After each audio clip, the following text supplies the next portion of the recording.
The environmental conditions around the coast of South Africa can be quite challenging sometimes. We have a lot of upwelling that happens. We have marine heat waves coming past. We have a very productive environment that has lots of microscopic algae that can be very beneficial, but also some of them can cause harm. And it's important for us to be able to monitor the environment on an operational scale.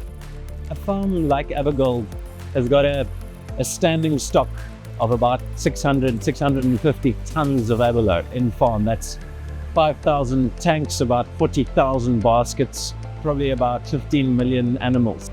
In 2017, I believe, we had a algal bloom that we were, let's say, unprepared for. We had mortalities of about 40% in that year. Since then, we've learned to manage it much better. We've learned to anticipate it with systems like the OCIMS, and if we weren't prepared, it would take us years to rebuild that biological asset losses that we incur.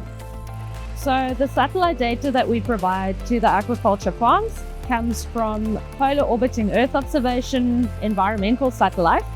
So they look at things like the color of the ocean and the temperature of the ocean, and we can derive certain variables from that. So for instance, we can tell how much phytoplankton biomass is in the water, how many algae are in the water, potentially what harm they're going to cause, and we'll be able to provide information of that in near real time. So the nice thing about satellite information is that it provides you with a much larger spatial scale of information than you could get with simply taking a single sample at the farm at the intake pipe. If they detect algae at the farm or a high concentration of algae at the farm, the tool will then be able to tell them how far does that bloom of algae extend into the bay. Like, is it only a couple of 100 meters, or is there a bloom of a couple of tens of hundreds of square kilometers up the coast? And that will allow them to make decisions accordingly on the farm based on that information. Our farm alone employs about 400 people. It's the largest employer in the whole Overstrand region, second only to the municipality. The aquaculture industry is really integrated in the community. It's a large provider, a driver of the economy in a small local economy.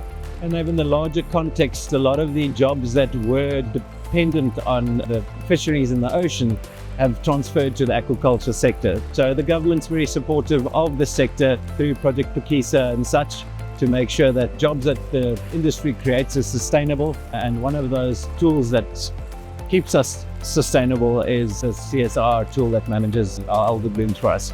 So it's all connected and keeps the industry on its feet. In terms of climate change adaptation, being able to prepare for climate change impacts, satellite data are very valuable because the satellites have been up there for a long time. So we have a track record of what the conditions were many years ago. We know why the conditions are now, and there are several missions planned into the future, so we can track how the conditions like the ocean color and the temperatures have been changing. We can see if there's more variable conditions or if the red tides have been increasing. So South Africa and Africa in general still has a lot of room to grow in the marine aquaculture sector. Having a tool that helps to safeguard that sector helps to promote the economy, promote jobs in that sector, and helps to grow the GDP of the country.